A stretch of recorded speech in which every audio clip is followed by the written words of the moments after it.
Hello, hello, and welcome back to Two Chicks and a Horror Flick. My name is Felicia Connor. And I'm Tawny Ray.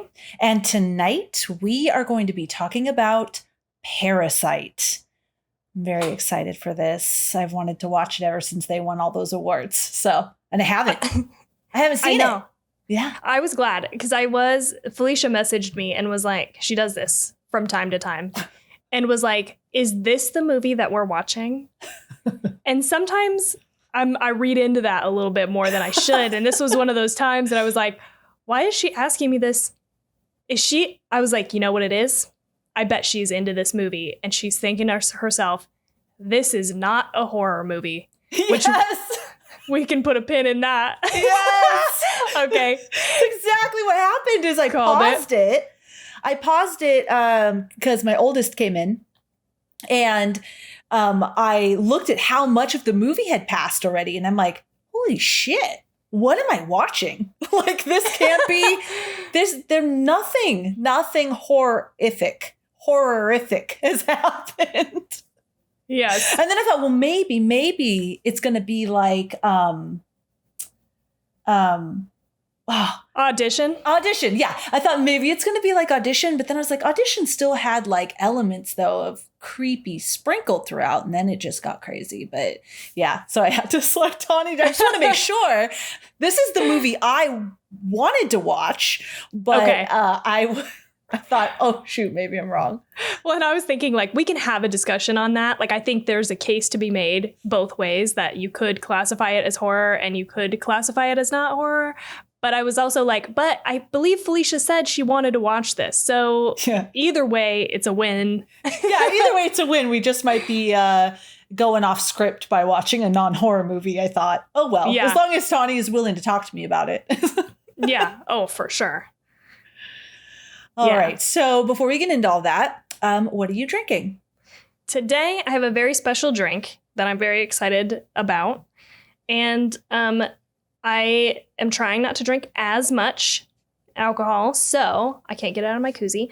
But I ordered these little drinks called Ollie Pops, and they're kind of like soda, but they're called sparkling tonics. And this one that I have is strawberry vanilla. Well, I ordered a pack of them, like a variety pack. So I've got this one and I got an orange one on deck. I'll let you know how the orange one, I've had this one before, the strawberry vanilla. But these are fucking great. Let me just give you a not actually sponsored ad right now. They're fucking great because they have prebiotics, botanicals, and plant fiber in them. And they only have like 2 to 5 grams of sugar. They're gluten-free, vegan, paleo, non-GMO, and they taste really fucking good. Really? Yes. So it's when you mentioned that, I Googled it and I almost bought some just to be the same. But then I was like, I'm going to wait and see what she thinks of them. I like them a lot. They're very expensive. But I figure if I can have this as like a special drink, because that's the thing with drinking, I think for me is like, I like to have like a special drink. You know, I'm like, ooh, okay, it's the end of the week or it's time to do our podcast. Like I want a special drink to have with this. And so I was like, I'm going to get these and just see how it goes. Because I like the ones that I've tried so far, but I have a whole set of ones. There's like lemon ginger, vintage cola. I can't remember if a root beer one is in there. And then the orange one, which I'm stoked about. So anyway. I like that. I'm going to do that too. I'm going to mix it up and find special drinks that I could have on Friday. And maybe they're not alcoholic because here we go. I'm going to sound like just an old ass lady complaining about her oldness, her aches and pains. But I have been really struggling. I know I've mentioned it before with migraines. Yeah. But now it's really hard for me. It used to be like, no, I know that I could drink maybe not too sugary. The sugar gets me migraines, or maybe this type of wine. Now it's super sporadic. And last week, it's been a week, I had this new whiskey. I think it was called Willits. I don't remember. But that's all. And I didn't have a bunch of it. I only had a glass, actually. He poured me a second glass and I ended up giving it to him and I got a wicked migraine. So and then my day is shot. And so I've been also not because drinking as much because I don't ever know what's going to happen.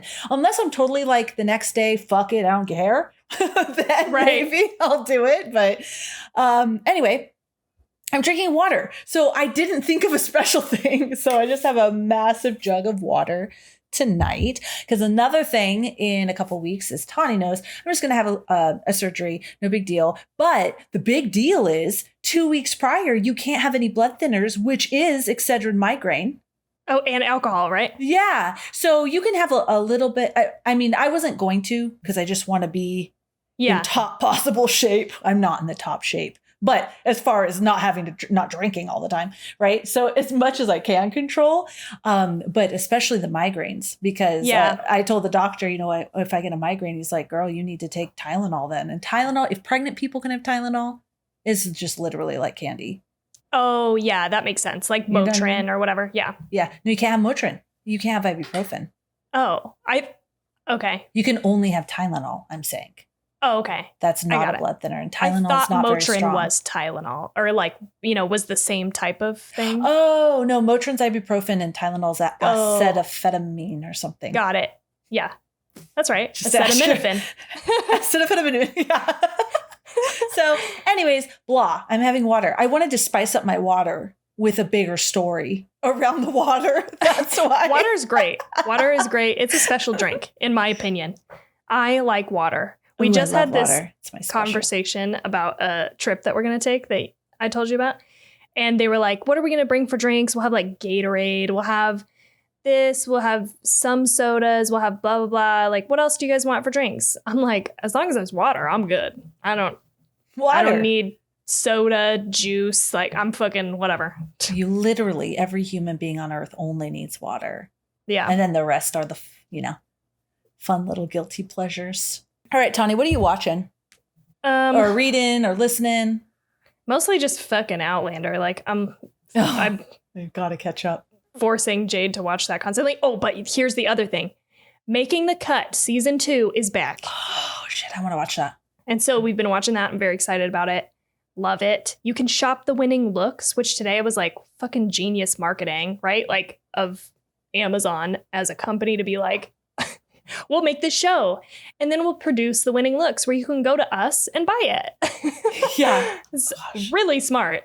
Really smart. I look at it every week. I'm like, do I want to buy this? Shoot, but I didn't even know that. Now I'm going to do that. It's great. I love those. We've talked about this before. Love fashion competition shows. But I think that's it. I really haven't been watching much else. What about you? I got to watch that. I have not yet. There's some other ones coming out soon that I haven't watched yet, so I shouldn't talk about them. But Atypical, there's new episodes. I love that show. And the Ozarks, I want to see that final one too. Oh, yeah. But it's not what I've seen.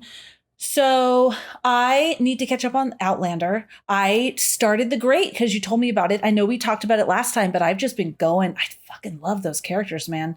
It's really bingeable, isn't it? Yeah, it's really bingeable. And Steve can only take so much period pieces. So like, yeah. I think he thinks The Great is funny. I think he pays more attention to Outlander. So I need to get back on that. But The Great, I love it. I also watched Heist on Netflix. That's another whiskey. It was it's called Pappygate, about this this guy that worked at the Buffalo Trace distillery and would steal the alcohol and sell it and just made shit tons of money for like years. It was really interesting. So that's called Heist, and that's on Netflix. Okay. Yeah.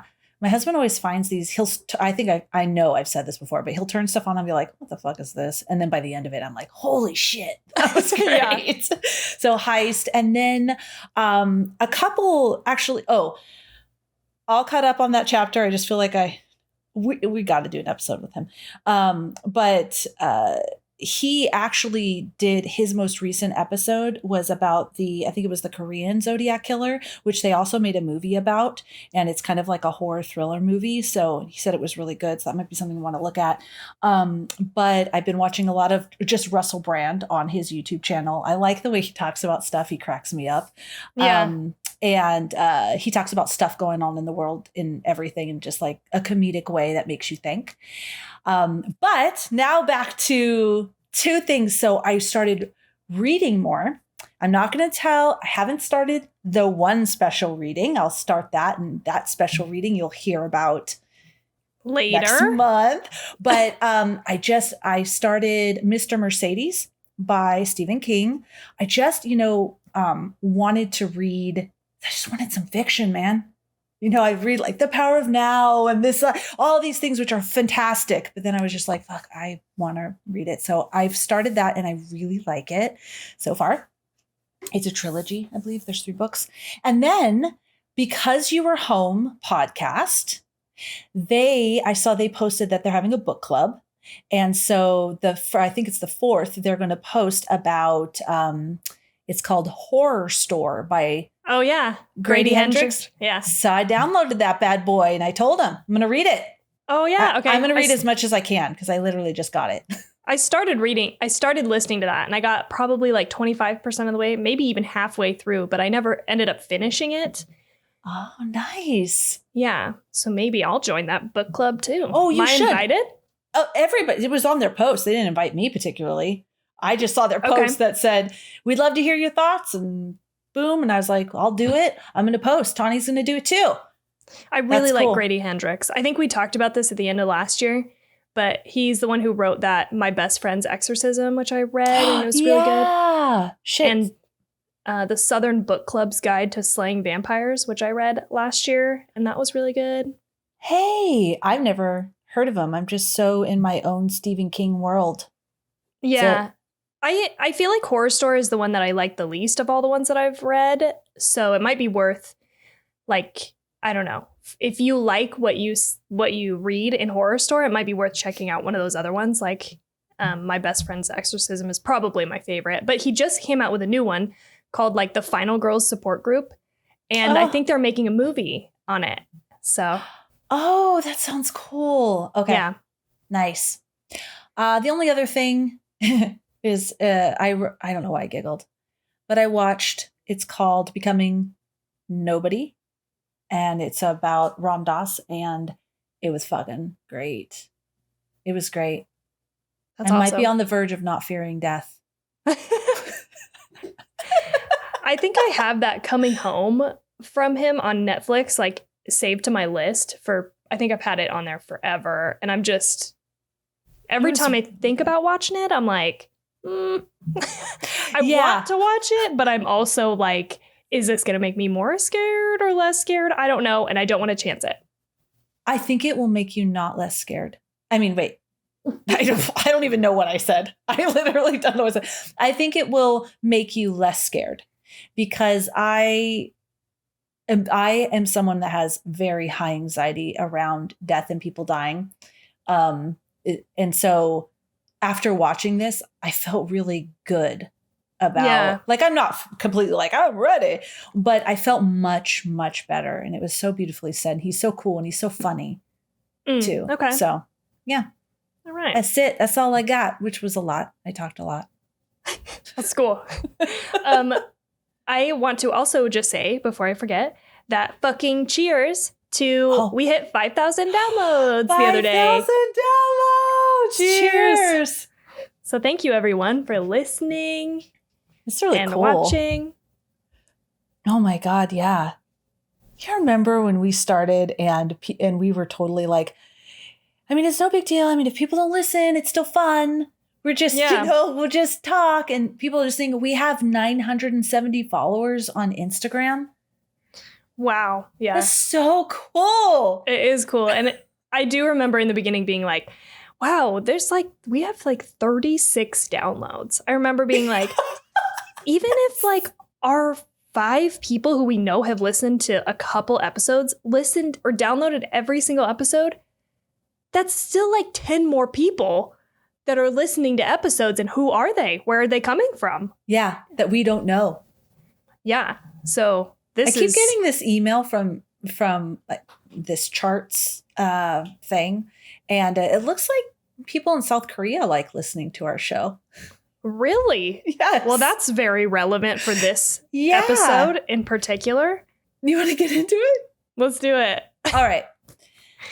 So I do want to pre-apologize, just like I always do and Tawny always does. I'm probably not going to say these names correctly, but please know that I did try really hard. So I mean, no disrespect. So I'm going to do my best. But we are watching Parasite 2019. It is classified as a thriller comedy. So once I saw that, I was like, okay, I'm on the same page now with everything that's happening. Yeah. I personally watched it on Hulu. There may be other places you can watch it, but that's where I watched it. It's by director Bong Joon-ho. He has, I really want to see all his movies now, but some of the ones that seem to be most notable from what I was reading was Barking Dogs Never Bite, Memories of Murder, The Host, and Okja. I'm hoping Also Snowpiercer, right? Yeah, Snowpiercer too. Yeah. Yes, that's another one. I was trying to see by what people were saying, that they know the one. Anyway, the budget was $15.5 million and the box office was $258.8 million. Okay. Very nice. That's really cheap, actually, for what I thought this would have cost. It was shot in 77 days. Sorry, I almost said 2022. 2022. 77. Yeah. Wow. Okay. Yeah. Especially with all the sets and everything like that. I mean, yeah, the sets were like amazingly. Yeah. What's the word? Amazing.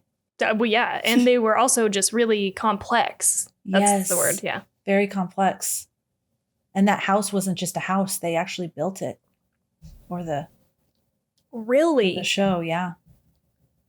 That's crazy to me. Okay. Yeah. There's like this little thing where he went around to architects asking them to build the house. And they're like, this is just a stupid design for the house. So he did it himself. Built it. Yeah. Okay. I don't know if he did it. He didn't like hammer, but yeah, he got it done. I wonder why. Come on, it's for a movie. Yeah, Architects. I have a quote about it. I have a quote about it. All right. I'll tell you. We'll get there. Rotten Tomatoes gave it a 98%. IMDb gave it 8.6 out of 10. It won the Palme d'Or at the 2019 Cannes. I always say Cannes. Cannes Film Festival. Cannes. I think there's no S. Sounds like can. I know, but I think it is con. Yeah. Yes. Yeah, sounds more fancy. Le but I think Festival de Film. Yeah. Palme d'Or. Palme d'Or with the golden palm. All right. It also was nominated for a lot of Academy Awards. I only noted the ones that they won, though. So the Academy Award for Best Picture, Best Directing, Best Writing, Screenplay, and Best Foreign Film. Let's move into the cast. I have lots of notes on the cast so that I remember. Because I felt like they had lots of different names inside the movie. Like they were referring to each other. So Kang Ho Song as Ki Taek, which was the dad from the Kim family. Jang Hee-jin as Chung Suk, the mom from the Kim family. God, I loved her. Sodam Park as Ki Jung. Sorry, guys, I'm trying. The daughter, who was the art therapist from the Kim family. And Woo Sik Choi as Ki Woo. And if I say anything wrong, Tawny, you happen to know how it's said, just correct me. Don't worry. I'm fine with that. I think you're doing a pretty good job so far, at least as far as I know. And I tried to do a little bit of research too to make sure, but it's actually really hard to find how to pronounce names in movies. Like, I don't know. I was having a really hard time because when you Google it, sometimes you get pronunciations, but it's like phonetic, like it's like how we would sound it out in English. You know what I mean? So that's not right either. And so I think Ki-woo, is actually Ki-yu. Oh. It seemed like it was like a Y sound, but I'm not sure about that. Aside from that, you've pronounced the rest of these the way that I'm going to. Q. Okay. He is the son, the English tutor, right? From the Kim family. So then we have Yojung Cho as Yeon-kyo, who was the rich mom, Park family mom. Sun Hyun Lee as Dong-ik, who is the rich dad from the Park family. That's what I literally have in like parentheses. Ji So Young as Dahai, who is the rich daughter, right? That was getting tutored. And then Hyung Jun Young as Da Sung, the rich son from the Park family. And then I just have two more. Lee Jung-eun as Moon Gwang, the original housekeeper. Mm-hmm. And then Park Myung-hoon as Jung Se, who is the housekeeper's husband who was in the basement. Got it. All right, that's the only ones. I felt that was enough. Those were the main players. So nice. Are we going to move into 2 minutes with Tawny? We are, but I have a confession. Okay, let's do it. Somehow I only wrote the first half of this and fucking just got distracted, forgot what I was doing. So I have like the first half of this, and then I'm just going to try to wing the second half. This is going to be awesome. I'm excited for this. And I'm sorry. I'm going to, especially in the back half of this, I think I'm going to fuck up the names, and I'm just going to refer to people who they are inside the movie. So here we go. This is going to be a little interesting. Not the night to give up drinking. I'm just kidding. Just kidding. Okay. So the Kim family struggles to make ends meet. So when Ki-yu's friend Min, I believe was his name? Yeah. Shows up with a fortuitous gift. I also meant to check and make sure that was the right use of that word. I don't know. Is that right? I think it is. Sounds right. It felt right in the moment. Yeah. Okay. So when he shows up with a fortuitous gift and job offer, their luck begins to change. I also thought to myself, luck, is that a great word? I don't know. We can talk about it later. Min asks Ki-yu to tutor his current student while he studies abroad. Ki-yu lies to the family, the Park family, about having a degree to get the job and wows the family's matriarch enough that before he leaves, he mentions a girl he knows of to tutor their son in art. Later, Ki-yu's sister Ki-jung shows up as Jessica, and she wows them with some grade A bullshittery about art therapy. While being driven home by the Park family's chauffeur, Ki-jung tucks her panties under the seat in a long con to get their father, Ki-tak, is also how I think you say that, also known as Mr. Kim, to them, hired as their new driver. Last up is mom, Chung-suk. To get her in the employ of the family, they have to do a little more planning to dispatch the current housekeeper. This is where my planned thing ends. Oh, so, shit. There's a lot left. There is. I think that's maybe why I stopped. I think I got overwhelmed and I was like, okay, I got to come back to this. And I just forgot. Okay, so, but they do. They dispatch of this housekeeper by creating this elaborate ploy about her having tuberculosis, which is insane. So then they hire the mom. Now, all of this family is employed unknowingly by the Park family, which is going well for a little bit until the older housekeeper shows back up one night when the Park family is out of town and says that she forgot something down in the basement. So in trying to keep up the ruse, the mom, Chung-suk, lets her in and she goes down to the basement. So she follows her and she opens up a hidden bunker door, goes all the way downstairs where her husband has been staying for the last 2 weeks and is almost starving to death. And she pleads with Chung-suk, please don't, tell them. And she's like, oh, I'm going to call the cops on you. And eventually the rest of the family who's there, the Kim family, falls down in the basement. So their jig is up. Now they both know that they're both feeding off of this family in different ways because this husband has been living down here since before the family even moved in, and they just sneak food down to him. And then they the Park family throws a big party for their little kid. It's his birthday and the anniversary of when he saw the ghost. So they're hoping that the ghost will go away or he's going to be in this, whatever. I'm fucking it up. This is is hard. This is fucking hard to do it winging it, especially a movie like I think as complex as this. Yes. But just as a quick side note, as they go home, so they get out of the house that night, they walk all the way home, and their home is flooded while they've been gone. So that's just an important point. Anyway, they all get called back the next day for this party. So at this party, the man downstairs frees himself and goes to attack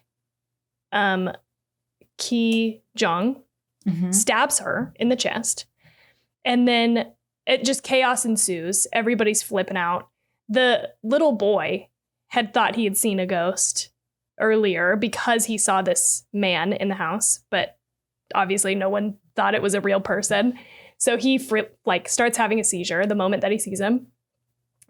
And Mr. Kim then notices that the other father of the Park family notices the smell of the old housekeeper's husband and plugs his nose, and he just snaps and stabs him, kills him.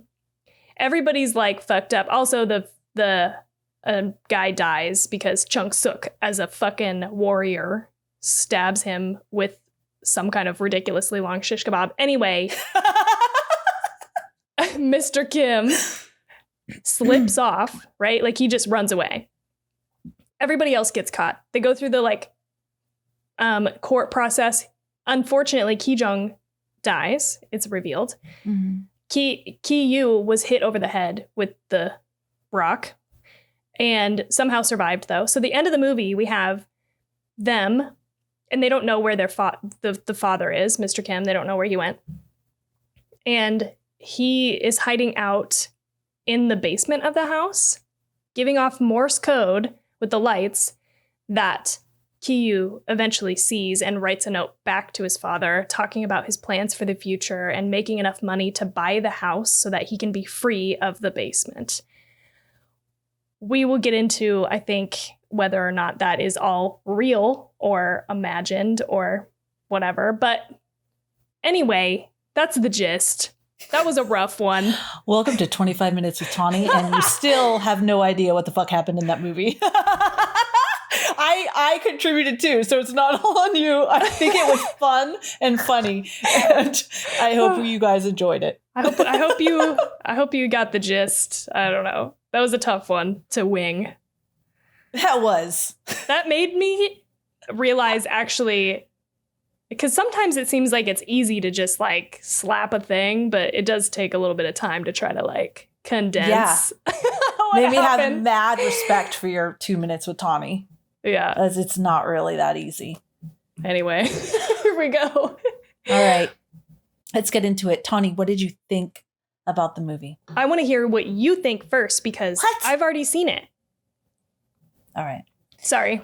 No. I loved this movie. I thought it was fucking beautiful. All the acting was phenomenal.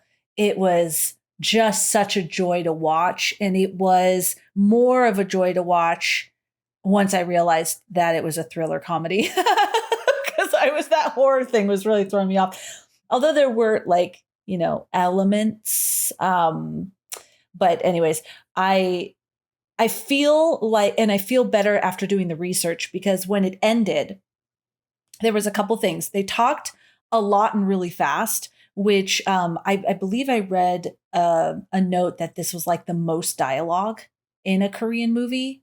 I'd have to find it, like the most written dialogue. And I love foreign films. I don't mind reading a foreign film. Yeah. With this one, I just felt like I was missing stuff because I was reading and then I would look up and look around at all this stuff and then read and then look up. So at the end of it, I felt like I love this movie and I feel like I missed stuff. I feel like there's themes that I've missed. I feel like there's probably nuggets in there that I didn't see. So it makes me want to watch it again. But I really, really, really liked this movie. Okay, cool. I'm glad. And I fucking love this movie. And that's why I wanted to watch it again. Even though I do think, I'm going to argue that there are horror elements. And I think as you get into the back part of this movie, I don't know what else to, I mean, I guess you could say thriller, but it has some truly horrific elements, in my opinion. So it's kind of, I don't know if it's like a true horror movie, but I would call it like horror adjacent. Like it definitely shares a lot of that, I don't know, the vibe, I guess, in this movie. Yeah. But I love it. I think it's like a fucking masterpiece of a movie. It was a joy to watch the second time. The first time that I saw this, we actually went to the theater with my coworkers. So that was kind of fun. We have like a little, I don't know what to call it, like an indie theater here called The Flicks. And we went and saw it there. And I don't think I knew what to expect. I don't think I watched a trailer or anything. I had no idea what I was getting myself into. I also thought it was a horror movie though. And I was like ready for that. But it wasn't. And so I also remember being kind of confused, but I loved it anyway. And yeah. But I think that confusion kind of threw me off. And so watching it the second time, knowing what was going to happen, I was able to like pay more attention, I guess. And so it was, yeah, a really great second watch. Yeah, because not that it has to be a horror movie, of course, but if you're going into it thinking it is a horror movie, like a true horror movie, then you're looking at everything in a different way. Yeah. You're looking at, like what's going to come out of the dark, or what dark, scary, demented thing is going to happen. Where am I going to find it? Is it this character? Is it this? Is it this? And then it's not happening. And you're like, wait a second. Yeah. Maybe I should have mentioned something about that, but I just didn't think about it until you had sent me that. I stopped it. I still enjoyed it. The whole time I enjoyed it, I was just waiting. And then, like I said, I had that thought, maybe it's going to be like Audition, and just waited. And then I Googled. Yeah. I was like, okay, that's why. And then and I agree with you. The end, there were lots of horrific things that happened to the people, for sure. So I could see why it could be mixed with that. It's almost categoryless. It's like in its own category. Yeah, totally. It's so different. And I mean, I had said this at the beginning of the month or something to you. I was like, I want to and I think I mentioned it in episode 2. I want to watch stuff that it just feels totally different than what we have been watching. Yeah. Which we tend to, I think, gravitate and and watch a lot of like supernatural horror. And so you picked Parasite, but I was happy about it because it stands on its own. It's totally different. So it is. For myself, I loved every single character. Yeah. I mean, all of them, even when you don't like them, that's good. That's sometimes good. It's good when the acting is so good that you don't like that character. It's even better when it's kind of a despicable character and you can also kind of understand them. I'm thinking of the dad, not Kim dad. I loved him. Park dad, right? Just like this fucking rich guy, obnoxious asshole. But then on the other hand, I don't know. I just loved it. I loved all the characters were so good. They were. And you're right. The acting was phenomenal. Mm-hmm. And that is something that I like too, is that I cannot help but like all of these characters, and they're so real.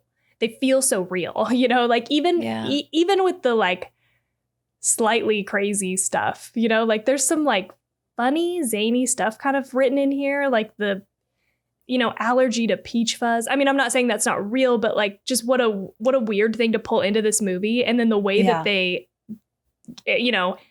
trigger that allergy, like, I don't know. It's just some of that stuff is crazy, but it works. And it's supposed really to be funny.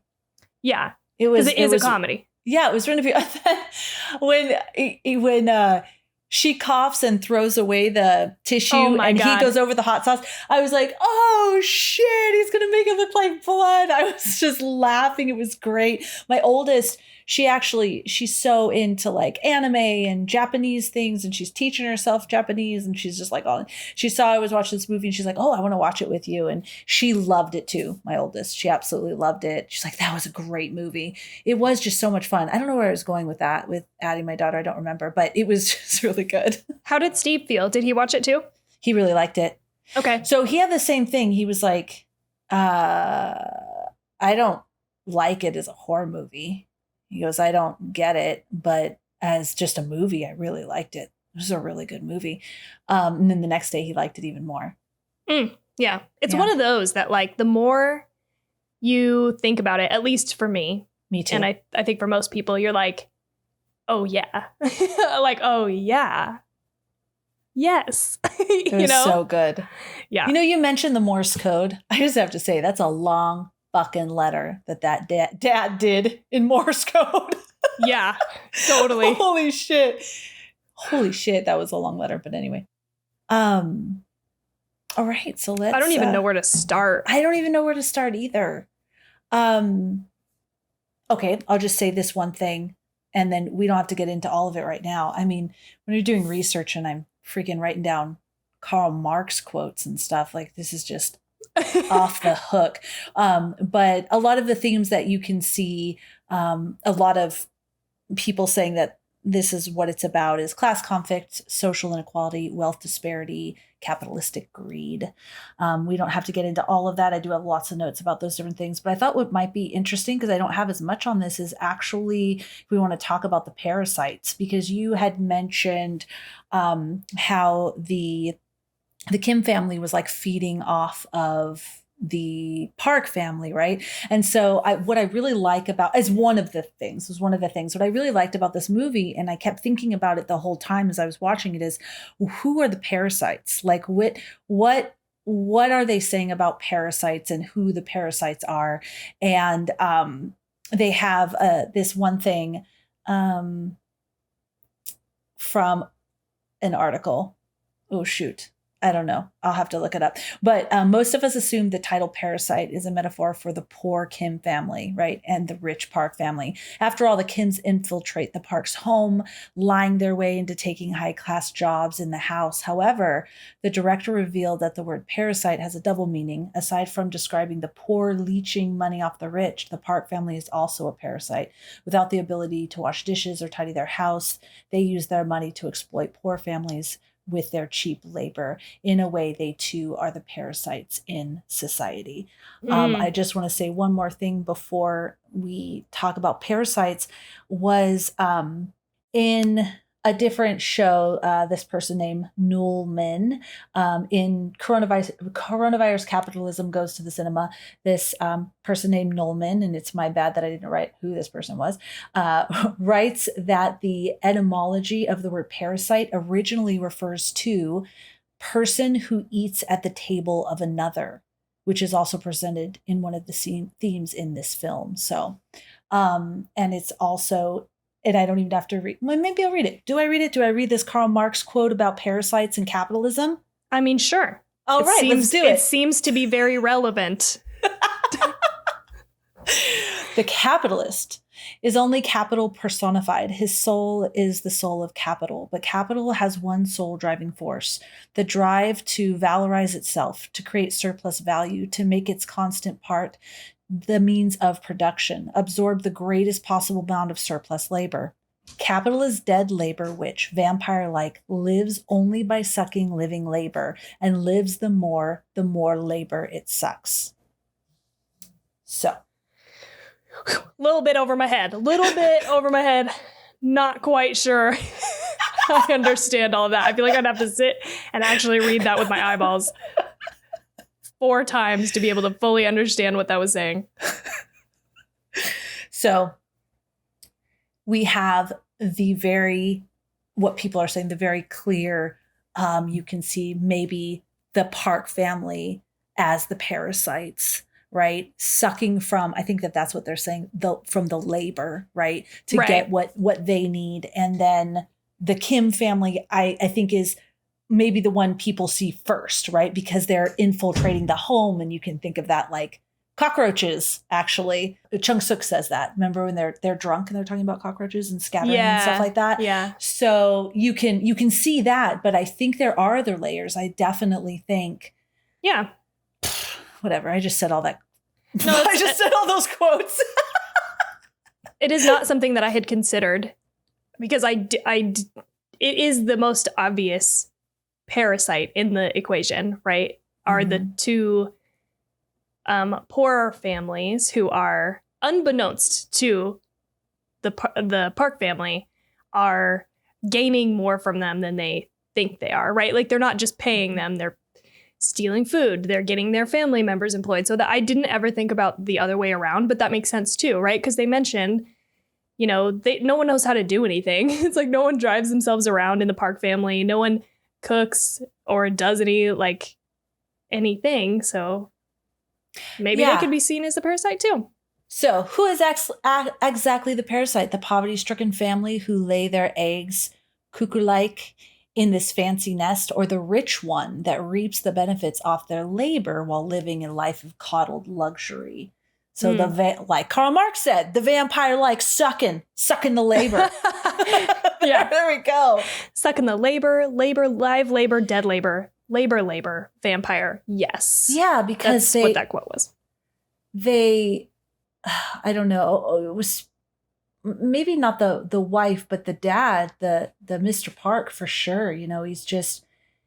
He acts like he's gentlemanly and kind, but he's really just like constantly judging them, constantly like Mr. Park with the smell, or with how he's always saying he's about to cross the line, but he's not. Like he's always testing him and always judging him. It was really sad and I think it was supposed to be a little comedic too, but when Joon-ho, so the original housekeeper's husband, gets stabbed, and Mr. Park, he admires Mr. Park. Yeah. And I don't remember exactly what he says, but he says something to him like, much respect. Yeah. That's what he says, respect to Mr. Park. And Mr. Park just lifts him and plugs his nose like he's so disgusted by the smell of this man, not by this man as a human being. Doesn't care that he's dying. Yeah. Just rolls him over to get the keys. Yeah. So uncaring and cold. And it was an interesting moment because that is also the moment where the father, Mr. Kim, fucking, I guess snapped is the right word, but it's like, he's like, I've had enough of this. And he fucking stabs his ass. Yeah. And I won't get too into this, but there is I tried to really look up what did Bong Joon-ho say this was about, because there is so much about what people think it means. There was even this whole critics that said that it was the themes of colonialism and imperialism. Oh, here's the guy's name, Eugene Nolman. Still not exactly sure who Mr. Nolman is. Sorry, Mr. Nolman, but you guys can Google him and find out. Was one of the critics who said it was kind of like colonialism and imperialism. And I have this one little part right here. Eugene Nolman makes the link between the native, in quotation marks, Park family and the invaders, the Kims who bring with them deadly parasites for which the natives have no immunity. Nolman points to, and this then goes into this whole thing, that's like the colonization of the Spaniards. Bong has noted that the Native Americans have a very complicated and long, deep history, but in this, the family is but in this family, that story is reduced to a young boy's hobby and decoration. And so like all of these, even going down to Parasite to that level. And so I really try to look at, okay, so what does the director say about this movie? Because there's so many different ways you can go. Did all of that kind of make sense in a way? Okay, cool. Yes. Yeah, because I was thinking as you were talking about it, the idea of them, exactly, like for the little boy to be obsessed with like American Indians and like just that whole thing that makes sense in a colonization / parasitic, potentially thematic conversation. Like I'm not even going to pretend to know like beyond that, right? Like I can see that as a theme there. So yeah, and I think there was a lot, Bong Joon-ho also said that I think there's even more, I don't know if I'm going to use the right word, but superficial themes that maybe people are reading into a lot, like say that Native American thing and Parasite and those together and the colonization and all of that, because Bong Joon-ho mentioned that kind of superficial look at Native American history when there's so much more there is very typical with, say, people, or it could be very typical of people with great wealth. And he mentions how like let's say this whole movement of Buddhism, right? And making it very just like superficial and not what the hell is wrong with me? I'm so sorry. Making it very superficial.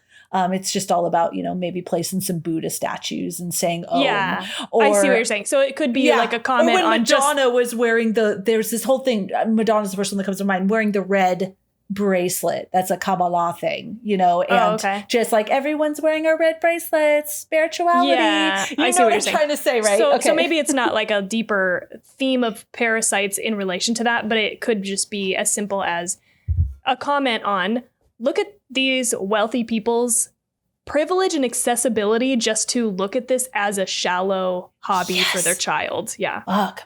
Maybe Tawny should edit this episode to like cut out. She's gonna piece it together to make me sound super brilliant and then come in with her mic drop. No, I get what you're saying, and that makes sense. Yeah. There's so much. There's so much in this movie too. And it's so long. There's so much to pick apart. Mm-hmm. I'm not saying that as like a bad thing. There's a lot, it's very meaty. Yeah, it's very, very meaty. I did want to say, because this is a quote from him, from the director, the true horror and fear of Parasite isn't just about how the present day situation is bad, but that it will only continue to get worse. That's my own fear in my life. I'm 50 now, so I'm going to die in about 30 years. My son is 23 now. When he reaches middle age and I die, will it get better? I don't know. I'm not so hopeful. Still, we have to try to live happily. We can't cry every day. So I think there's also, and you guys, I'm not going to talk about it here, but you should read about Bong Joon-ho's, his life story. Because I read this whole article that it was in Vulture. It was called Vulture magazine. He talked about his life story, and there was a lot of that in here. It was really just the differences in class and social justice and all of that. And I think maybe sometimes we watch these movies, or critics watch these movies, and try to pick something and really dig into, we've talked about this before, what could be this meaning in every which way, when really it might just be wanting to show you the differences of the classes and capitalism and all of that in a dark comedic way. And that's what he wanted, and that's what he wanted to do. And I think he did a great job. Interesting. Okay. I enjoy this movie's metaphors, I guess, because they're not too over my head, but they're also not too in my face. Like, I think, because I've seen Snowpiercer also, and I didn't like it. Okay. And I think it is also at its core about like a classist system, but it's like a little too on the nose for me. And I have a separate thing that I don't like that movie for. It just feels it's a little too much. It's a little too fantastical and over the top for me. So it's not just that I don't like. It's like a combo of things. But I feel like he took those same themes and ideas and put them in this movie, and they're more subtle. They're not completely subtle, right? Like, but it's enough to grab onto and understand what the thing is. One of my favorite parts, and this is probably a shallow thing to even notice, but I love how the Park family home is like, it's like stories and stories and stories higher physically than their home, which is literally in a semi-basement, right? Like a half basement. So that scene when they flee the house, the Park home, and they have to go home, and they have to walk down the like street that goes up to the house, and they just keep going down and down and down. It's a long scene because they keep going down stairs and levels and whatever, and they finally get down to their home, and their home is being flooded. And I just liked it. I don't know. I felt like this movie rode that line really well. Yeah. Of like telling me what it's meaning to tell me without beating me over the head with it. Other people might disagree. I think other people would say that this is like pretty on the nose and in your face metaphorically. But I liked that. I liked that I could grab hold onto what was being said here, you know, and like it just didn't feel too heady again. Yeah, I totally agree with you. And in a way, just sorry, while I'm on that timeline, when they go back to the house, I don't know how you read it. And I think there's like probably a million different ways to look at this. But I kind of took that to mean they're out here, you know, pretending like they're wealthy people in the house. And they're like fucking around. They're like drinking and eating while the Park family's out. So like they're neglecting their own home. And when they come back, the house is flooded. And I took that to be a message of like, you know, you're kind of neglecting the thing that matters in search of material wealth. And I'm not saying like what they were doing was wrong necessarily. Like I don't dislike them as characters, and I don't think, you know what I mean? Like in fact, I love them. I think I can't help but like really admire their industriousness. Like they amaze me. I love watching them do what they're doing, even though it's like dishonest, obviously. Yeah. But they have to do what they have to do to get by, you know? Like they're just trying to fucking survive out here. So anyway, I'm not saying that like they're bad. I just felt like maybe that was something that could be picked up in that scene. I love that. I didn't even think of that. And I think that I love that look at it. I do have, since you mentioned the house, it was such an important piece. And Bong Joon wanted it to be exactly that particular house. He calls it the upstairs, downstairs, or stairway movie, in which staircases are used as a motive to represent the positions of the family in the homes. All the straight lines and the way that the house is structured is to always have the family separate, always have them shown as separated. Also, the positions of the family, their homes they're in, right? So even the basement bunker, so the semi-basement apartment that the Kims live in, is common for poorer Seoul residents due to its lower rent. And there was something about another thing with that is when it's pouring rain, the poor Park family is inconvenienced. You know, they're inconvenienced. Yeah. They have to come home and they're disappointed, where the Kim family has fucking lost everything. Yes. And you know what else I like about that too is the next day, the Park family is like, well, that sucks. You know, that our camping trip got ruined. But you know what? We're going to turn it around and we're going to make it a fun day. And we're just going to have like a birthday party. So you've got like them going around getting wine and flowers and food to put on this last minute party, whereas the Kim family just had their entire home flooded. Yes. And like, exactly what you're saying. Like they've lost everything. So it is this major disparity between, you know, we're just going to have a little backyard party. And like, well, fuck, our whole house is flooded. Like major difference there. Yeah. But something that I want to say that I think is an interesting theme between the two families is that industriousness. Like, I definitely don't think the Park family industriousness is on any fucking same level as the Kim family industriousness. But I thought that was an interesting moment for them to go, you know what, let's make the best of a bad situation, right? Whereas I feel like the Kim family constantly is like, why don't we make the best of a bad situation? Yeah. Throughout the movie, the Kim family kept referring to Mrs. Park as simple, naive, gullible, right? And I kept seeing her as just trusting. Yeah. Like she trusted Min, and Min was recommending, didn't they call him Kevin?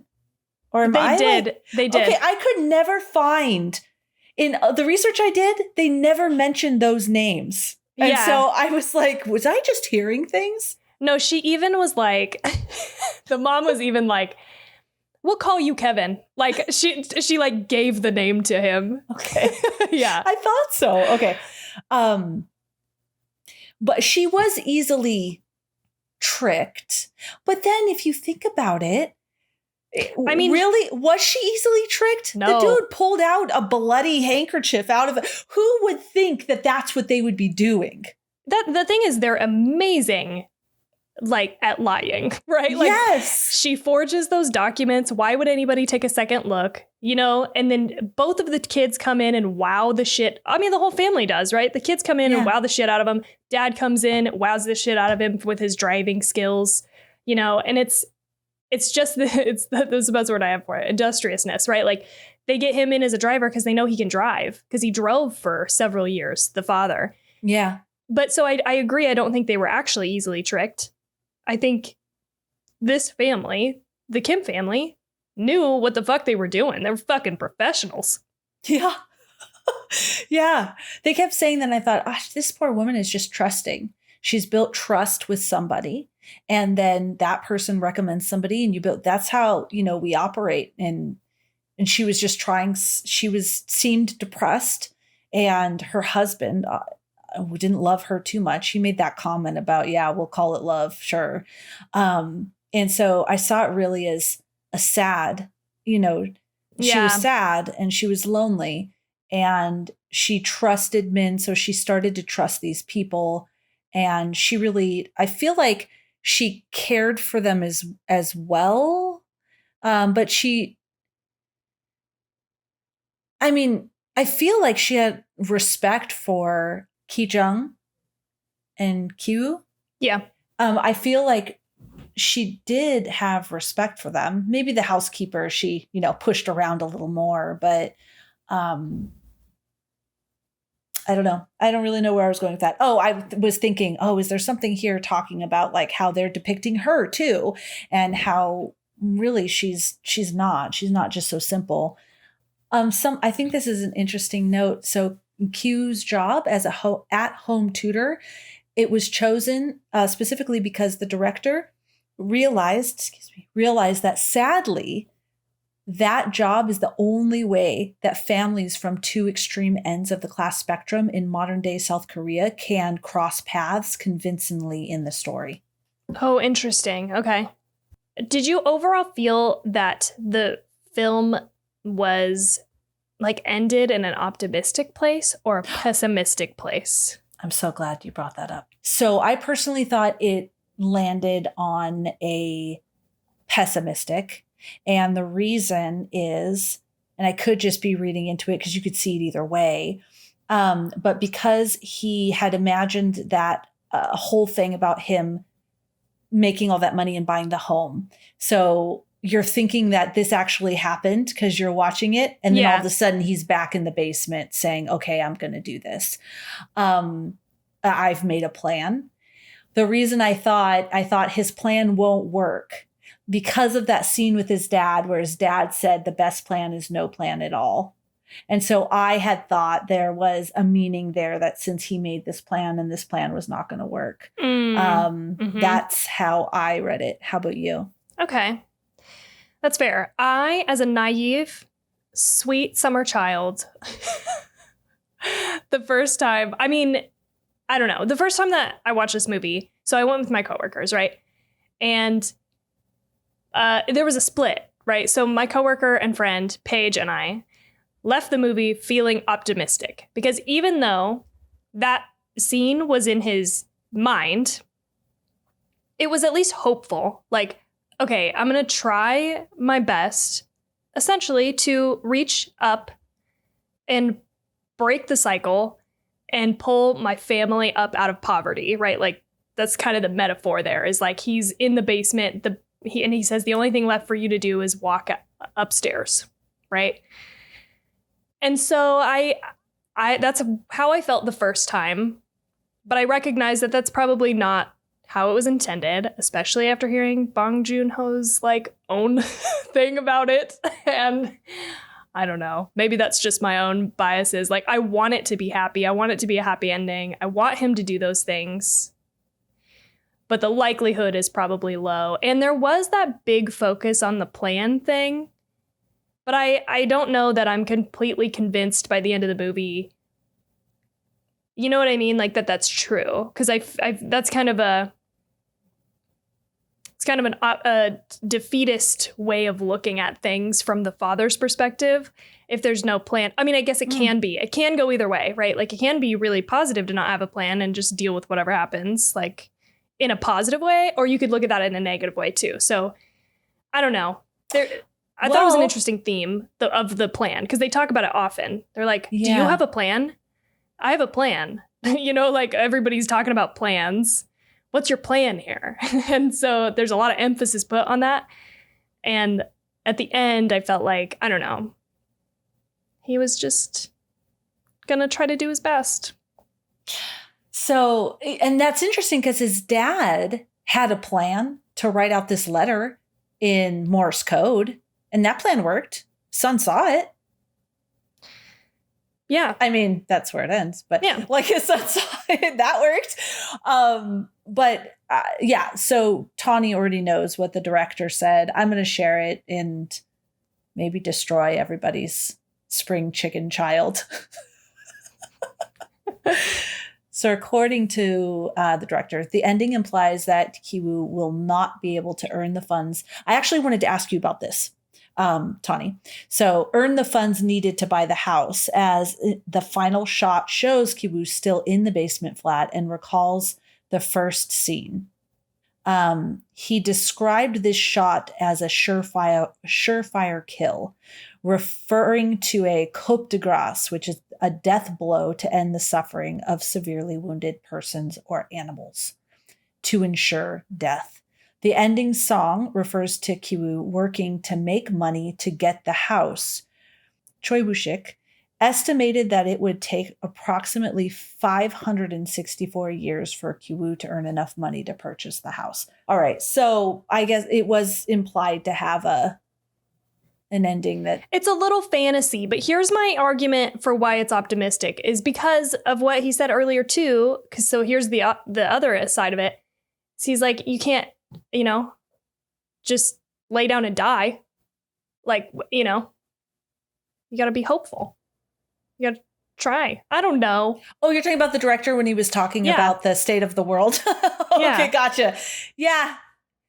Yeah. Well, he didn't say hopeful. He says he doesn't think that that's going to happen, but you have to be happy. Right. That's what I'm saying. Because you can't cry every day.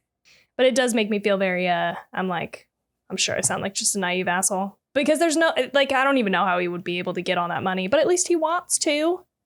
But on the other hand, I almost feel like they very, very cunningly infiltrated that family. Why couldn't he? Right. That's what I'm saying. Like, they obviously have the fucking skills. Yeah. Exactly. Why can't he get his dad out of the house? Why does his dad have to stay in the basement forever? He knows his dad's in there. Isn't that the first step? Yeah, that's a good question. I think he probably is in hiding. You know what I mean? Because they're like afraid. He's probably afraid to be seen or whatever because he's going to go to jail for the rest of his life. Yeah, but for fucking how long? People aren't going to be looking at you for that long, maybe. You assume that there's like a good amount of time that passes too, right? Because like the house sits empty for a little while and then they move some more people in. But yeah, I agree. Yes, that I feel like these people were able to do so much with so little. I'm not writing them off, okay? That's all I'm saying is I believe in Kiwoo. I definitely believe there can be a next step for them. But I get that that's not necessarily the point of view of the movie. You know what I mean? Yeah, and I accept that, exactly. But I just want it to be a happy ending. Okay. Yes. I did want to say one thing because you were talking about the director's other movies and things like that. And he said, my films generally seem to have three components: fear, anxiety, and a sense of humor. He says, using the Korean equivalent of haha, which is kikiki. I think that's what it is. Okay. But anyways, humor comes from anxiety too. At least when we laugh, there's a feeling that we are overcoming some kind of horror. And so he likes to have those themes throughout the movie. And I thought that was very, very relevant. Yeah, I think that's part of the reason why I sort of consider this at least a little bit a horror movie is the whole starting with the other family in the basement. it just major anxiety as I watched this movie. I'm so anxious. I know this isn't going to go well. I'm really worried for everybody involved. And I just know that somebody is going to be gravely injured, you know, and Yes. it freaks me out. And so I think that's why it feels like a horror movie to me in that part of the movie. And when she kicks her down the stairs and she falls down the stairs and hits her head, it's so fucking graphic and awful. I mean, there's like it's just a sound that it makes. And I gasped the second time, even knowing it was coming, but that is truly horrific. And as you know, from our last episode, I told you that I have terrible nightmares about being a part of people or whatever murdering somebody. They're very real, very intense, or they feel very real and intense. And so anytime I'm watching something like this, and I even almost cried today because that's the point of no return for them. You know, all the way up until this moment, they're doing some absolutely shady shit, right? They're not being honest. They even triggered that woman's allergies, but she didn't die. They didn't kill her. And then they don't even mean to really seriously gravely injure this woman. They're just like panicked in the moment. She kicks her down the stairs, but that's the point of no return. Now you have injured this woman to the point of that she will die because of this injury. And it's fucking awful and horrific. And then her husband has to sit there and watch her die because he is tied up. And it's sobering. Anyway, I just wanted to talk about that because of the anxiety piece. And it is very funny in other moments, but this is a real major fucking dark part of the movie for me. Another head injury that just was like, was when he crushed that kid's head with the skull. At least he didn't crush it, though, I guess, because you don't see it. Because we've seen skull crushes, Wrong Turn and Midsummer. Okay. So, but it's just all there. There's like no cutaways or anything. He's there, boom, his body jolts. That was also really horrific. Yep. Also, I can't believe he survived. I mean, I guess I forgot about that from my first watch because I knew that he survived. Mm-hmm. And so I was like, whoa, how does this even happen? And then I wondered, did he survive? Was everything after this not real, or maybe like in his head, or I don't know. It just seemed like there was fucking a huge amount of blood underneath his head. That's interesting. But you know what? Remember that story I told you about that kid, the true story about the kid that was interrogated, was shot once through the eye and once through the back of the head? It happens. I don't know. When you're going to survive, you're going to survive. Ugh. I hated that part too, though. So I think one of my favorite visual parts of this movie, which still thinking about it, I fucking loved when they're talking about the story about the little boy who was eating the cake and when he saw the ghost. And out of the darkness, those eyes. It was those moments that we've talked about in movies where you're looking at something, there's something off about it. So it's creepy as fuck. I fucking loved it. I still think of it right now. And both me and my daughter after that, and because it's super fast, right? You don't even have a full long enough time for your eyes to adjust to what you're seeing. And we both went, fuck, that was creepy. Both of us. And I was like, okay, now the horror begins. Because that was creepy. I loved that. Fuck, I loved that. I thought it was so beautiful. It made me wonder, how did they fucking do this? Because they get such a great effect that because it is kind of the first time you see it, you're not really sure what you're looking at, but you get enough of an idea that it's eyeballs for it to scare you. But now that I knew what it was, I was kind of watching for it. And it made me curious. How did they get this shot? Because I mean, you can see his eyes so clearly, but aside from that, he's in a pretty dark hallway. Fucking amazing shot. I loved it also. Nice. That's probably one of my favorites. Yeah. I mean, and in general, the cinematography of this movie is incredible. I mean, I feel like you could pick any frame of the entire movie and it would be impressive. Yes. He actually wrote this to be a play until he really started to think about all the ways he could shoot these different scenes or these different when he started to think about the cinematography, like you're saying, the different camera positions. So when he started to think about the different camera positions, he's like, no, this has to be a film. Yeah, and they're kind of all over the place. Like sometimes you get these like real high angles. You know, there's like a top down shot. One of my favorite moments too, I wrote this down, is after their house floods and the water is rising, and they use that as a transition to a top down shot of them like wading through the water in the street. Oh, that was amazing. Yes. Really, really like different stuff, but not so different that it takes you out of the movie. It's just, it works. I felt, and I'm wondering what you thought, I felt the real big moment where it started to take a clear turn of that this is not funny anymore, is when he was under the coffee table and they started to talk about how he smelt. Oh, yeah. Mm-hmm. Because it's just like the humiliation and the, like he just thought that he was doing a good job and that his employer respected him at least for being a good driver and doing a good job. And really he was saying all this kind of, and his family can hear it, you know, his daughter and his son, and everyone's listening to it. And I felt like that's where it really started to turn, because then they escape and then their house is flooded. And then it just got really just a lot darker after that. Yeah. I get that. But I guess she kicked that woman down the stairs and her head cracked right before that. No, that was after. Okay. So yeah. Yeah, that was the next day. Because at that point, also, this is another one of those moments where I'm like, I start to be like, oh my God, how could you do that? But you can tell that she doesn't even think that she killed her, because the next day she's like, go bring this food down to them. Like, you know, and the daughter's saying like, shouldn't we reach an understanding? We should probably go down there and talk to them. She's like, yeah, bring them this food. So she has some sort of sympathy for them. Mm-hmm. After she even says something like, yeah, we all got a little too fucking crazy last night or something, like, and I thought that was a funny line. And so I started to not like her, and then I walked it back with that, because I was like, oh, okay, she feels bad. You know, she feels some sort of remorse for what happened, and they just don't make it down there, which is sad. But I see what you're saying. I think that it's also a very sad moment for sure. Yeah.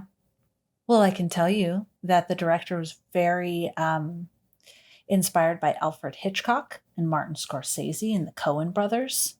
When it comes to the long conversations, he said Martin Scorsese and the Coen brothers feels that they are the masters of these things. And so got that. And I wanted to tell you, the film makes several nods to Alfred Hitchcock throughout. So the stairs are used as a motive. Voyeurism is used as the characters watch scenes through windows 14 different times. But most obviously, there is a brief glimpse of an out-of-place Alfred Hitchcock collection in the Parks home. Oh, interesting. Yeah. I did not pick up on that. Where is it? Oh, there it is. It even has a little picture. It looks like, okay. It's, they showed this so quick. It is the bookshelf by the picture of the architect of the house. I remember seeing that. There's a picture of the architect of the house, and there is a bookshelf right by it, and there's Alfred Hitchcock is there. Okay. All right. Interesting. I'll have to go back and look at that. Yeah. What do you want to talk about next? I don't even know. It's hard. It's like I wrote down notes, but now they just seem so insignificant in the scope of this entire movie. Do you know what I mean? Like, I just wrote down some shit that I thought was funny, and like, I don't know, but just like as a whole, this movie is, I don't know what to say about it. I mean, the script is amazing. The actors are amazing. The concept's amazing. It's long. It's like 2 hours and 15 minutes or something. And I don't get bored. Like, it's amazing all the way through. But if I can make a note on that, I was watching this movie, did not feel like it was long at all. And that's why when I paused it, when my daughter came in, I was like, oh shit. Like, I've gotten more than halfway through this movie, and I was surprised. I thought we still had time for some horror to happen. Right. But, yeah. You know, and I was like, oh my God, this movie is like close to being done. And I didn't have it didn't feel that way. Okay, and I tell you one thing I wanted to tell you this because I thought, and then we could move away from all of this, like, what could this mean and all of that. Oh, I have another thing, actually. So tell me yours and I'll tell you mine. Oh, shoot, you go. I didn't want to interrupt you. No, you go. Oh, okay, I'll go. So some critics note the importance of working class solidarity. So I know, like, separation, solidarity as presented in the film. The problems the Kims find themselves in were the result of lack of class solidarity with the other poor family, Jinsei and Moon Guang. At the climax of the film, Mr. Kim becomes aware of his class identity when Mr. Park is disgusted with Jinsei's smell. Yeah, and I think this is what I was going to say, is it's an interesting thing that they end up fighting each other for the privilege of feeding off of this family. Like, it's an interesting, I mean, people talk about this a lot just in general. And again, I'm not going to pretend to know a lot about this subject or anything, but there's this concept of the lower classes fighting amongst themselves rather than looking at the wealth gap as the issue. Instead, the issue becomes you. So, I mean, again, it's kind of like a little on the nose, but you've got these two families who they find out about each other. And it's not like they can, for whatever reason, they can't seem to agree to, like, let each other keep doing the thing, and so that was one of the things that as you're watching, I mean, I, as a viewer, I'm like, okay, just fucking get together. Like, you know what I mean? Like, why not work together on this? But instead they end up just fighting each other to the point where there's going to be a loss. I just think that's it's just another, feels like, thing that this movie is saying. Yeah. I was wondering, what do you think about, I thought jeez. I really hope you guys like this episode because I'm having a hard time struggling with my words. I also was like, is this because I'm not drinking? Am I making less sense because I'm not drinking? Some drinks. That is a problem. Yeah, that is a problem. I am stumbling over my words. I was so excited for this episode. I wrote all these notes. I have them organized into, like, parasites, all the different themes. Like, I was ready. And now I feel like, I feel that way too. I feel like fucking Freddie Prinze Jr. in I Know What You Did Last Summer is how I feel. Hey, man. So, yeah, there's a lot going on here, huh? But I really want to rewatch this movie for sure.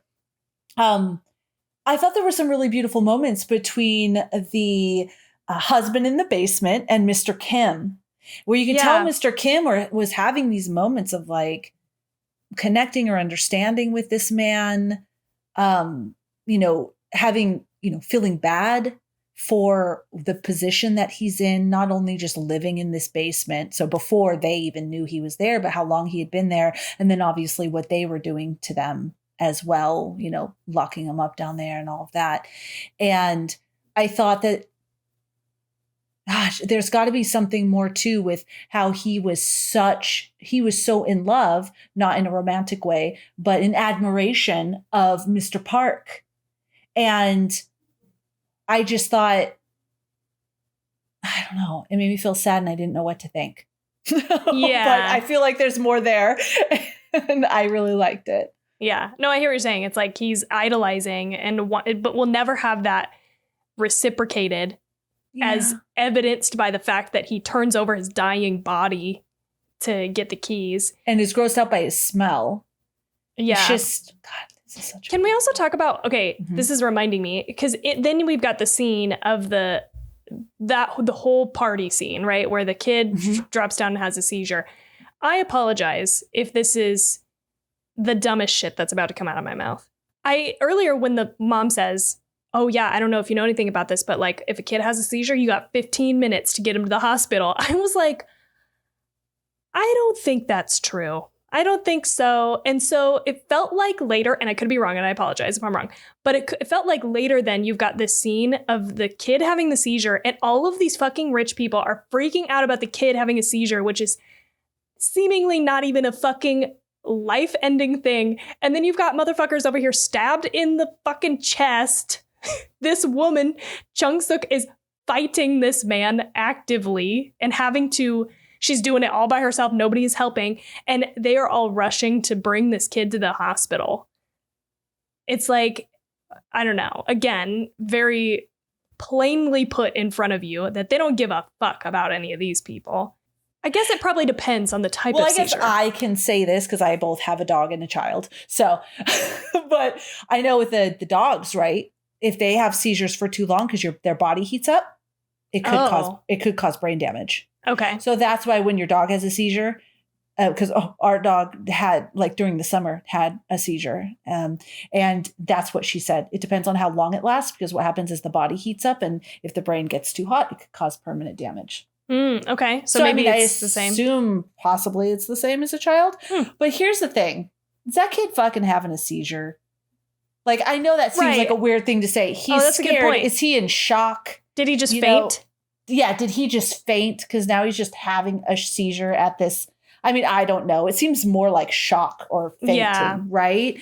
But that was so clear when he was over his daughter and this guy's like, come on, get the car. Now, of course, he doesn't know that's his daughter. Right. Yeah. So that's one thing. But still, that's a human being. Are dead and dying. And I agree. This is going to sound shitty. Their kid passed out. Like, now everyone has to run to get the kid to the hospital. Fuck all the people that just got stabbed. Right. Yeah. How about we call fucking 911 or something? There's lots of people that need help here. Yeah. They're like, we can't call an ambulance. They won't get here in time. It's like, well, how about you try? I don't know. And what about all these other people who you think they're going to be fine? Yeah. So what's going to happen? Call the ambulance for them. Yeah, you fucks. That. You're going to drive all the way into the city, since it's going to take too long. It's probably long for you too. You're going to get there. I don't know how you're going to get there because you don't know how to drive, but you're going to get there. And you're going to be in the hospital with your kid for like a long ass time. You fucking take your kid to the hospital. It takes forever. Anyone's gone to the hospital, takes forever once you're in the hospital. Yeah. To get out. And then just get home and go, oh, fuck yeah, all these people. All these dead people on the ground. Oh, I forgot about them. Yeah. Oh, shit. Alex Young, who wrote the article and did the interview in the magazine Vulture that I had given you a quote earlier, said about Parasite that wealth is always built upon poverty and that the two are locked in a constant struggle. The poor wish to be rich, and in order for someone to be rich, someone else has to be poor. I just like that, so I wrote that down. Yeah. I loved Mr. Kim. I loved how,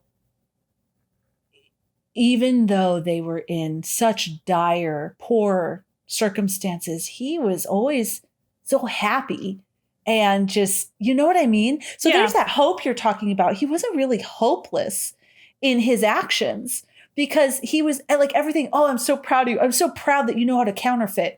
I'm so proud that like he was just so proud of his family and so positive. And I loved that about him. So when my daughter came in to watch it with me, I was telling her, because she came in about maybe like, she came in right when the daughter had taken off her panties and she was going to try to get her dad the job. So I was explaining everything to her. And when the dad came in, I'm like, oh, you're going to love him. He's such a great character. You're going to love him. He is so good. He is definitely the softest of all of the family. Like he's the one to first feel guilty about like even getting those people fired so that they can take their jobs, and he's worried about the last driver. He's like, do you think he got a job somewhere? Like, like you can tell that he just he cares. Even when that lady gets her head hit and he's checking her out and puts his finger under her nose and she's still breathing, he's like, thank God. Yeah. Nobody in the family is out to like kill anybody, but that's just the best word I have, I guess, the softest. He just is the most sympathetic, and he is very like happy-go-lucky, and it's cute. And they're just, as a family, I don't know. Was something that I noticed earlier in this second rewatch is the intimidation of the pizza people. Like, I don't know if you remember that. It's really early. but they're like kind of shaking the pizza person down for the money because they don't want to pay for all of them because some of them aren't great quality wise. And they physically surround her and intimidate her into paying for all of the boxes. And I thought, like, I mean, A, that's obviously fucked up, but like, B, they are a unit. Like, they work together very well, as you see through the rest of the movie. The fact that they get each other in with this family seamlessly. They're just so good at it together, and they really do care for each other. Yeah. And I just can't help but like them. Yeah, I totally love them. And it's hard. Because if you think about it, it wasn't cool they got the other people fired. So now those people don't have jobs. That sucks. That aside, they faked their way in, but the girl is actually having an effect on the little boy. Because remember when she was down at the kitchen table with the little boy and she tells him to go off and play so she could speak to his mom, and he bows to her and respectfully leaves. And so she's having a good effect. Whether she just Googled art therapy, whatever she's doing is working for this boy. English tutor, he's very learned in English. And so, he is helping her. The mom is not crappy at her job. Yeah, she's doing a phenomenal job. And the driver is like one of the best drivers he had. Yeah. So they're honestly making their money. Yes. You know what I mean? They're doing the job that they've been hired for. They didn't honestly get the job. They're not being honest about knowing each other, but they're honestly earning their money. Right. They're not total shitbags. They're not faking everything. So the mom's not ordering food from a takeout restaurant every night and pretending she cooked it. She's, actually taking care of the house. Yeah. Yeah. It's like, can you blame them? Yeah. And they're making money so that they could eat. And they do have a moment where they feel concerned about the other. They're like, no, he's a good looking guy and he's well cut. He'll definitely find a job. They'll find a job. But I mean, do we maybe all kind of do that in our own corporate lives, in different ways, maybe not as severe, and, to get ahead? And what do we have to do to get ahead? You know what I mean? Yeah, totally. I've never gotten anyone fired. I'm just saying on a minimal level. Yeah. There's something interesting to look at. Something interesting to look at, especially they're trying to take care of their family. Yeah. What a beautiful house. So I am not into modern houses. This is just kind of not my thing. I love this house. I would very happily have this house. Me too. That's why I'm surprised nobody wanted to build it. It's like, okay, maybe it's not like a functional ass house, but Bong Joon-ho did a lot of sketches of the basic structures for the rich house. He further revealed that when the production designer consulted an actual architect to design the house, the architect saw the sketches and said, no idiot would build houses this way. This is ridiculous. You're lost, bro. Not in the credits for this amazing award-winning movie. Shit. I loved that living room. Yeah. Like, I would put more elements in it to make it a little more cozy, but that living room all focused on a giant floor to ceiling window. Yeah. It wasn't focused around a TV, or it wasn't focused around, it was focused around this absolutely breathtaking window with this beautiful yard and the trees. I fucking love that house. Yeah, it was neat. Wasn't this the first foreign film to win an Academy Award? Oh, at all? Yeah, I believe so. Oh, okay. I thought it was the first foreign film to win the best picture or whatever that one was. Yeah, I'm sorry. You're correct. They do have a foreign film category for Academy Awards for sure. But outside of the foreign best picture, the main prize, I don't know, I think is best picture, best director, right? Yeah. Best picture is the prize. There's a lot of other good prizes, but I think that's the one, right? That everyone's waiting. I think so. That's the best picture. Which one's going to win? Yeah, well deserved. Well deserved. Yeah, I agree. I was curious. I wanted to look up what were the other nominees for Best Picture for the Academy Awards 2020. So it was 1917. I've never seen that. Oh yeah, that's a war movie. That's that war movie. Ford versus Ferrari. We watched that. We really liked it, but definitely, no. Joker. Oh yeah. Once Upon a Time in Hollywood. The Irishman. Oh, I loved all those movies. Little Women, I didn't see. Jojo Rabbit. Oh God, Jojo Rabbit was really great though. Yeah. So I loved all those movies. I haven't seen Little Women, haven't seen 1917, I haven't seen Marriage Story. I've wanted to see Marriage Story, but looking at all of those, and I loved all those movies, I would say, yeah, Parasite. Yeah, for sure. Mm-hmm. I honestly haven't seen any of those movies except for Jojo Rabbit. And Jojo Rabbit was really good. It was so good. But yeah, I mean, this was better. Yes. Because I always like to do that, because sometimes there's been times where I'm blown away that one movie wins over another movie. Like, I'm like, how was that decision made? Or a lot of the times it's not that. I'll be like, how did X movie not win an Academy Award? Yeah. So I'll Google it and I'll see, because that movie won. Yeah. Okay, I see. Well, what do you think? Do you think we're ready to rate it? I think we're ready. I really hope this was a good episode. Me too. We were like, I don't know, not on our game today or something. Maybe we are and we just don't feel like we are. I don't know. I hope so. I hope people are like, wow, this is a really great episode, you guys. Because I was so pumped to do this episode. I'm like, this is going to be one of our best. I was so excited. And then all of a sudden, that, Alzheimer's started kicking in. No, I'm just kidding. I just was stumbling over my words, but all right, everybody knows that. I beat a dead horse out of that. I can't even talk anymore about the dead horse. So we are going to rate this bad boy. I don't know what I'm going to give it. I might have to just give it a 5 because it's so great. Parasite. It's weird to rate because it's not really like on the same horror level as what else we rate. But I mean, as far as fucking fantastic movies go. Fuck it. Yeah.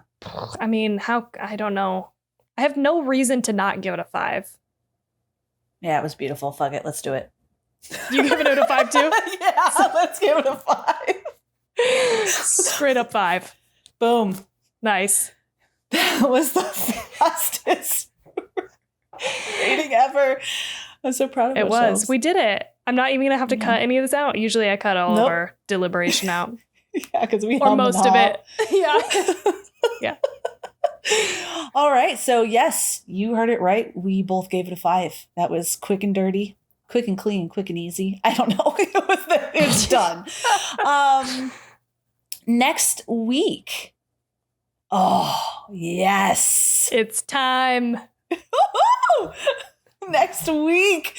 Everybody, do you want to tell them? I'm going to tell them. Let me tell them. Okay, you tell them. We are going to watch It. The remake, Chapter 1 from 2017. Very excited. For people listening, I'm going, but I'm dancing. Yes. So if you're watching the video, it makes more sense, or else you're like, what the hell is that noise in the background? I'm very excited. So I have not seen this. Yeah. Shocked. I have not seen this. I know. I've seen the original. I was watching it and I got to where they were carving in that little boy's stomach. That was too much for me. I guess now you're going to be prepped. Experienced so much more, thanks to Tawny, so much more visual gore and things that are disturbing that it did. It just, I was like, oh, that's just so gross. Oh my God. This is before I knew Tawny. Honestly, though, it's a pretty dark scene. Like, it's gross. It's not just the gore. Like, it's gross. It's not just the gore. It's incredibly disturbing. So I'm just saying it's okay to feel that way. I feel that way. I've seen this movie a handful of times, and each time it still makes me uneasy because it's fucked up. So, Okay, so I still might feel that way. oh yeah, you're still going to feel that way. And you just going to have to push through. I'm very excited. And I know that I was referencing a book. I am not rereading it by next week. Yeah. That's not going to happen. I did read that whole book when I was 16 years old. And I just very fond memories of, I probably mentioned this before, but I'm going to mention it again. Curling up on this little love seat that I had in my bedroom. It's raining outside and I'm reading it. That when I was a teenager, I used to fucking stay up all night cranking through Stephen King books. Like I couldn't put them down. Yeah. And that's why I got Mr. Mercedes. I had that craving. I just have such good memories and feelings wrapped around Stephen King books. From when I was younger, I was like, I want to do it again. So yeah. Anyways. Yeah, I'm excited.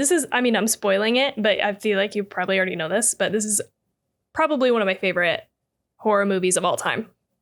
Yeah. It's definitely in my top 10. Might even be in my top 5. I don't know.